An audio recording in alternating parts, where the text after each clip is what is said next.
పాపం అమాయకుడు అలాంటి వాడు ఆ పురోహితుల వారు. అందుకని ఆనందంతో పొంగిపోయాక ఎక్కడుందండి నా గోవు అన్నట్ట. ఇలా రాయ అని తీసుకొచ్చి అదిగో ఆ గోవే నీది అన్నాడు. ఇప్పుడు మళ్ళీ పడిపోయాడు ఆయన. ఆవు చచ్చిపోతుంది అక్కడ ఓ పక్కన. ఈ ఆవు నీకు ఇచ్చేట దుర్మార్గుడు. అప్పుడు ఆయన తెల్లబోయి, అయ్యా ఆ ఆవు చచ్చిపోవడానికి సిద్ధంగా ఉన్నట్టుంది అండి అంటే, నేను బతికున్నది చచ్చిందనలేదుగా, గోదానం చేస్తానన్నాను. ఇంకా దాని ముక్కులో కాస్త ఊపిరి ఉంది, అంతో ఎంతో ప్రాణం ఉంది, ప్రాణం ఉన్నదాన్ని నీకు దానం చేశాను, చచ్చిందని చేయలేదు కదా. ఆ ఆవు నీదే, నాకు ఏ సంబంధం లేదు, పట్టుకుపో అన్నట్ట. హారి దుర్మార్గుడా, నీవు దానం చేస్తానన్నప్పుడే నాకు రవ్వంత అనుమానం రావలసింది. ఏదో ఆవు వస్తుంది కదా అనుకుని ఆనందంతో పుచ్చుకున్నాను.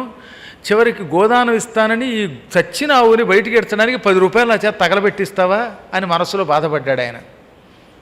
అనుకుని ఆ ఆవు దగ్గరకు వచ్చి చూశాడు దీని పరిస్థితి ఏమిటని. అది అంటోంది, ఈయనకి కొంచెం ఆయుర్వేదం వైద్యం వచ్చండో, పశు వైద్యం కూడా వచ్చు. విషయం అర్థమైపోయింది దానికి ఏంటంటే కొంచెం కఫం గొంతు కట్టబడింది తప్ప నిజానికి అది చావట్లా. ఓహో ఇదే అనుకున్నాడు ఆయన. వెంటనే బయటికి వెళ్ళి ఉత్తరేణాకులు, దురదగొండాకులు, ఈ 2 ఆకులు పట్టుకొచ్చి వాటి పసరు పిండి ఆ ఆవు ముక్కుల్లో పోయిగానే హచ్చి అని తుమ్మింది అది. వెంటనే దాని గొంతులో ఉన్న కఫం కింద పడింది. టక్కన లేచి నిలబడిపోయింది ఆవు. ఆవు లేచి నిలబడగానే ఢామ్ అని శబ్దమైంది. ఏమిటి? పక్కన ఈయన వచ్చి పెరాలసిస్ వచ్చి పడిపోయాడు. సర్పంచ్ గారు అయిపోయాడు. అయ్యయ్యో, ఓ రూపాయి ఇచ్చి ఈ పురోహితుల ద్వారా ఈ గోవుకి వైద్యం చేయించుకుంటే 1000 రూపాయలు గోవు మిగిలేది, ఈ గోవుని దానం ఇచ్చాననే వెంగతో వెంటనే డామ్మని పడిపోయాడు. ఇక లేవలే చచ్చిపోయాడు తర్వాత. అలాంటి వాళ్ళు ఉంటారు లోభులండి, పరమలోభులట.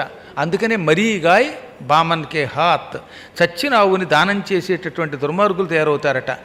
అందుకని ఈ కలియుగం వచ్చే ముందు ఏది ద్వాపరయుగం చివరిలోనే రాగ లోభ, రాగద్వేషాలతో పాటు లోభం కూడా పట్టుకుంటుంది. పిసినుగుట్లు తయారైపోతారు. ప్రతి వస్తువు మీద వ్యామోహం ఉంటుంది. ఆ తర్వాత వధ, చంపడం మొదలు పెడతారు.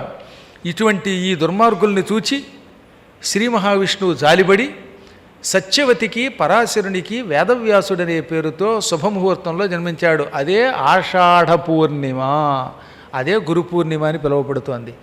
మొదటి గురువు మనకి కృష్ణుడి తర్వాత మానవ అవతారాల్లో వేదవ్యాసులు అన్నమాట. ఆషాఢ పూర్ణిమకి అంత విలువ ఉన్నది. ఆ రోజు గురువుల్ని పూజించాలి. అందుకని ఆయన ఆషాఢమాసంలో పూర్ణిమ నాడు యమునా నదీ తీరంలో సరిగ్గా ద్వీపంలో పుట్టాడు గనక ద్వైపాయనుడు అన్నారు. ద్వీపంలో పుట్టాడు గనక, ఇసుక తిన్నెలో పుట్టాడు గనక ద్వైపాయనుడు. ఆయన కూడా కృష్ణుడిలా నీలంగా ఉంటాడు గనక కృష్ణద్వైపాయనుడు అన్నారు.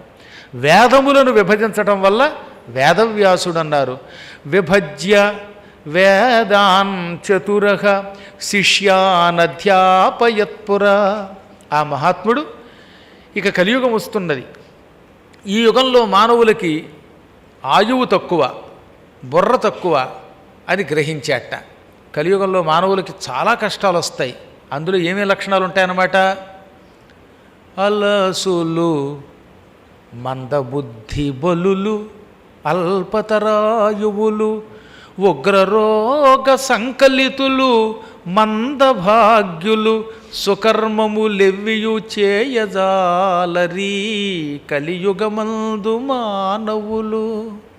ఈ కలియుగంలో ఉన్న మానవులు అలసులు, సోమరిపోతులై ఉంటారు. ఎక్కువ పని చేయడానికి ఇష్టపడరన్నమాట. ఎప్పుడూ విశ్రాంతి, పొద్దుట విశ్రాంతి, మధ్యాహ్నం విశ్రాంతి, సాయంత్రం విశ్రాంతి. అందుకే ప్రైవేటీకరణ అంటున్నారు విసిగిపోయి. ఏ విధంగా చూసినా వాళ్ళకి వీలున్నంత విశ్రాంతి అనమాట. ఆఖరికి ఉపన్యాసం టేబుల్లో కుర్చీలో కూర్చుని కూడా విశ్రాంతి తీసుకుంటారు కొంతమంది అంటూను.